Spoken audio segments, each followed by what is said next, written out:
Hello students.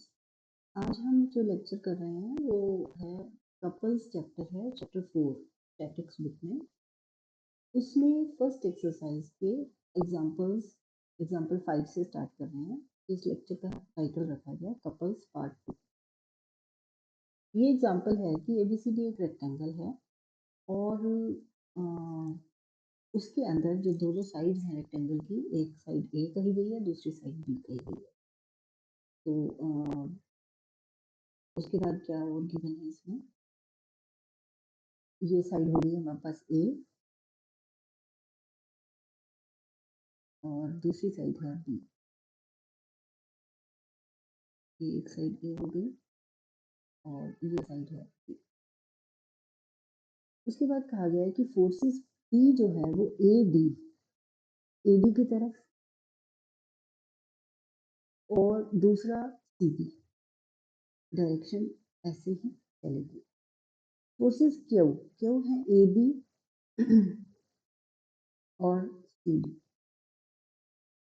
हमें prove क्या करना है कि परपेंडिकुलर डिस्टेंस जो होगा इन पी और क्यू के रिजल्टेंट के बीच में ए पॉइंट पर देखो दो फोर्सेस हैं, एक पी और एक क्यू। पी और सी पॉइंट पर भी दो फोर्सेस हैं, एक क्यू।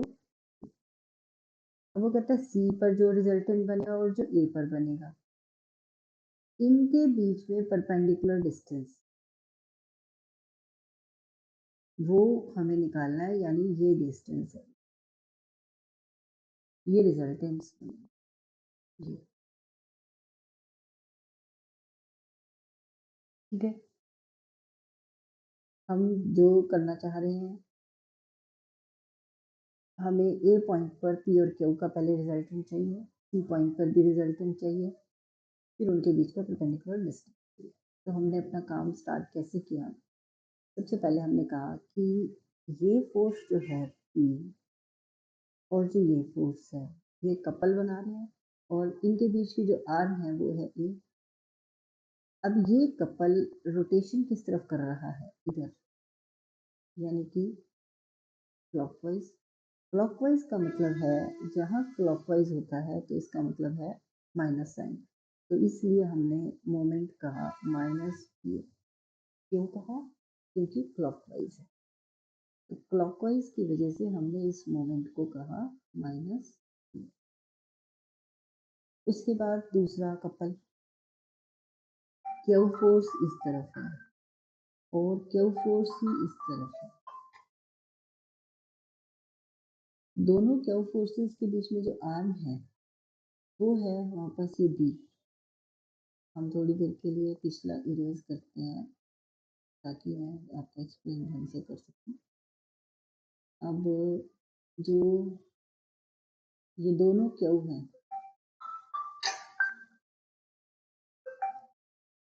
उनके बीच में जो आर्म है वो है बी।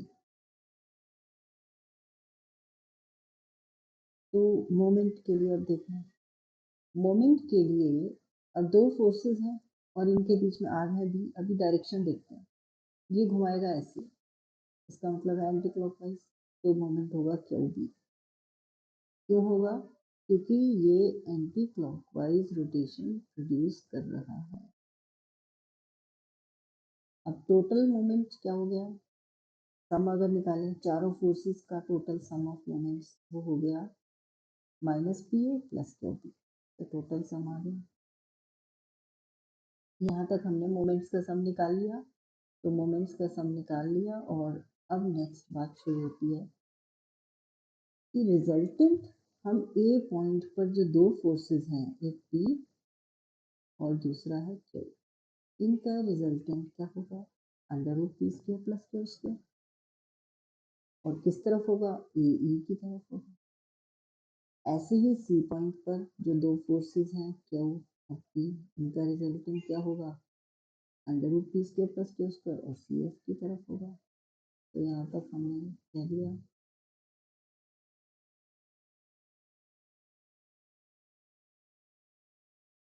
अब ये जो दोनों रिजल्टेंट्स हैं, ये अपोजिट भी है, इक्वल भी है, तो ये कपल बना रहे हैं। CF और AE एक कपल बना रहे हैं, और वो कपल जो है और उसके बीच की आर्म है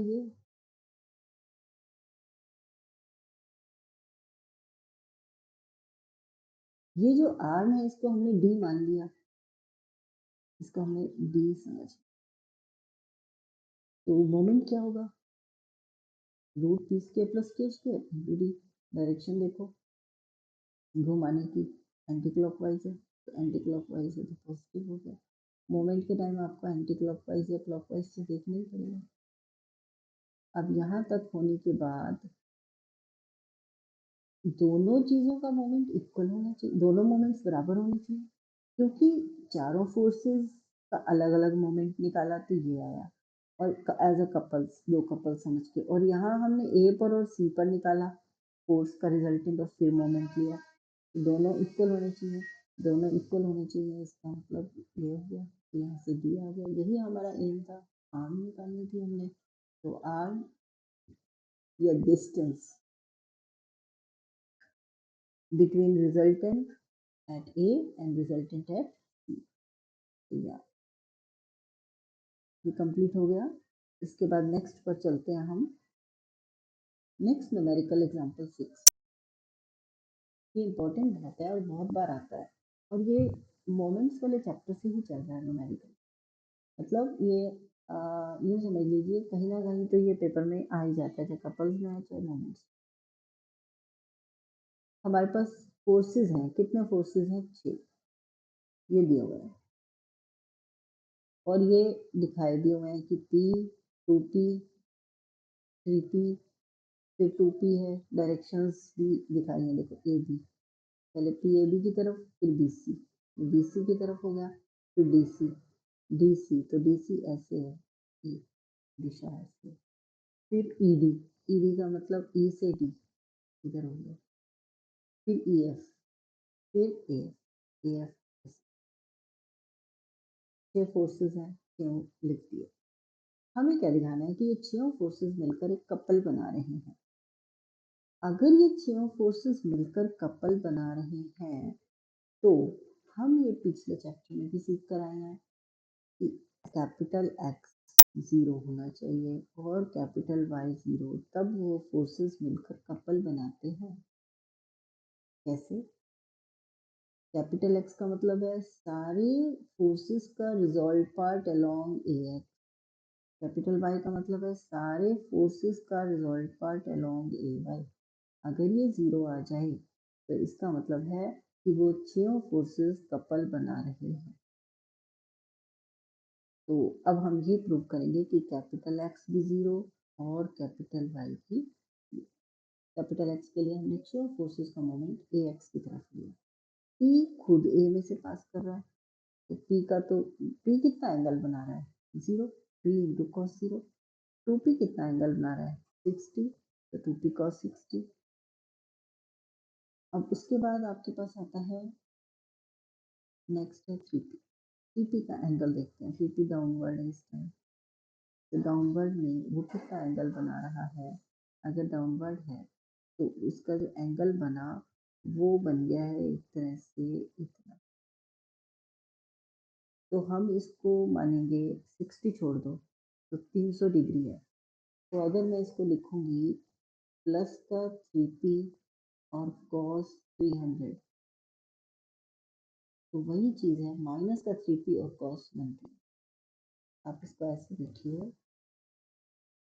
कि अगर मैंने लिख दिया है 3P कॉस 300, जो वैल्यू उसकी है वही माइनस माइनस निशान लगा के उसने 120 कर दिया, मैं 300 डिग्री बोल रहा तो पॉजिटिव, दोनों बातें। अगला फोर्स लिया 2P, 2P का एक्स एक्सिस की पॉजिटिव डायरेक्शन देखो कितना एंगल है, 0, कॉस 0। उससे अगला 5P, 5P डाउनवर्ड है, एक्स एक्सिस के साथ कितना एंगल बना रहा है। अब ये जो एंगल बचा, ये बचा 120, तो आपका 360 में से 120 जाएगा तो कितना बचेगा, 240। तो मैं इसको 5p cos 240 कहती, उसे ही लिखा गया है माइनस का निशान लगा के 5p cos 6। और नेक्स्ट है 6p।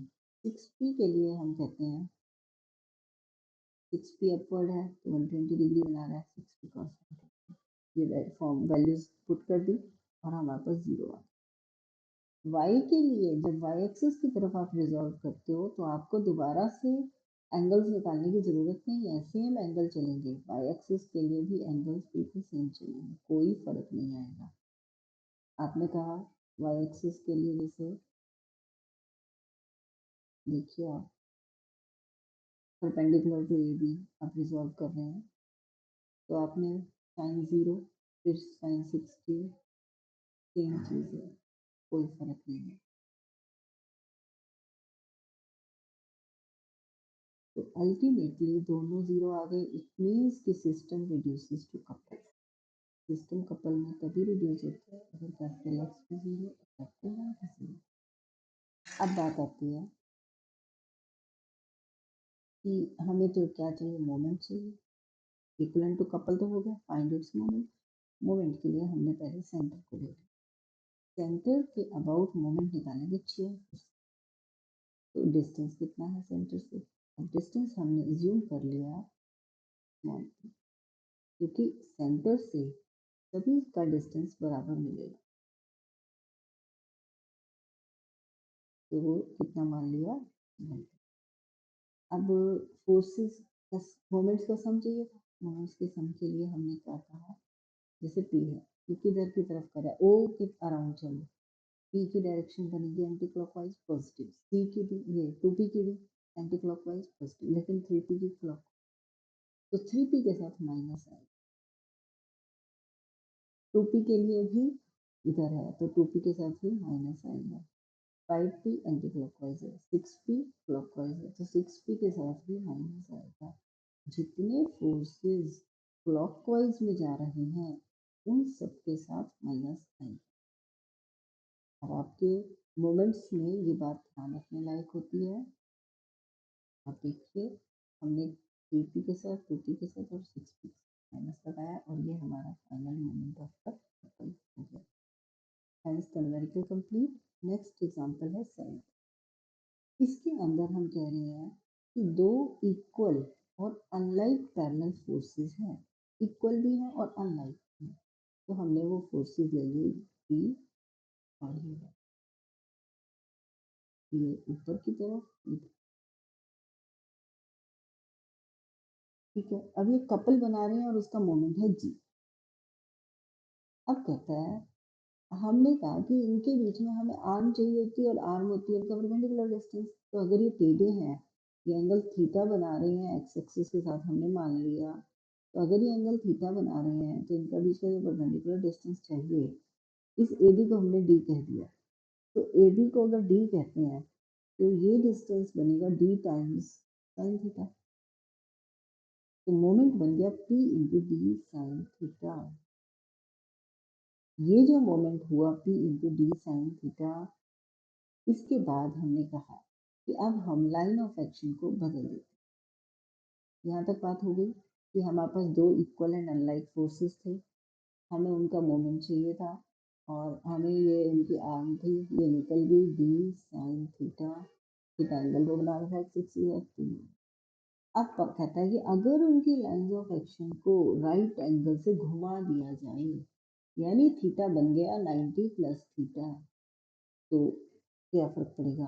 तो P into D sine theta की जगह P into D sine 90 plus theta हो जाएगा, P into D cos theta हो गया और उस मोमेंट का नाम रख दिया एच। तो उसने कहा कि तब उनके मोमेंट का नाम है एच। हो गया यहाँ तक। अब उसका क्वेश्चन क्या है, क्वेश्चन ये था कि यदि ये फोर्सेस थीटा एंगल ना बनाकर ऐसे परपेंडिकुलर होते तो उस केस में मोमेंट क्या होता। तो उस केस में मोमेंट P इंटू ये डी थीटा होता। तो एंगल थीटा बन ही नहीं रहा तो डी साइन थीटा होता ही ना। तो अगर ये इतना ही बना रहे होते, अगर ये सिंपली ऐसे होते, when they both act at right angle to A B, ये ए बी है, ए बी के राइट एंगल पर अगर होते दोनों तो ये होता मोमेंट। तो इसको निकालने के लिए हमने कहा कि देखो एक तरफ है पी डी साइन थीटा, एक तरफ पी डी कॉस थीटा, जी स्क्वायर प्लस एक्स स्क्वायर कर दिया, पी स्क्वायर डी स्क्वायर, तो पी डी आ गया। ये पी डी क्या है? मोमेंट है। अगर वो ए बी के साथ राइट एंगल पर है तब मोमेंट है पी डी।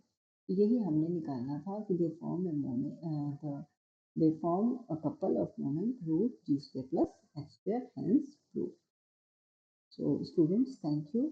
ये एक्सरसाइज कंप्लीट होती है। नेक्स्ट लेक्चर में कपल्स पार्ट 3 लेक्चर का नाम होगा और उसमें हम नेक्स्ट एक्सरसाइज को हैंडल करेंगे। Thank you.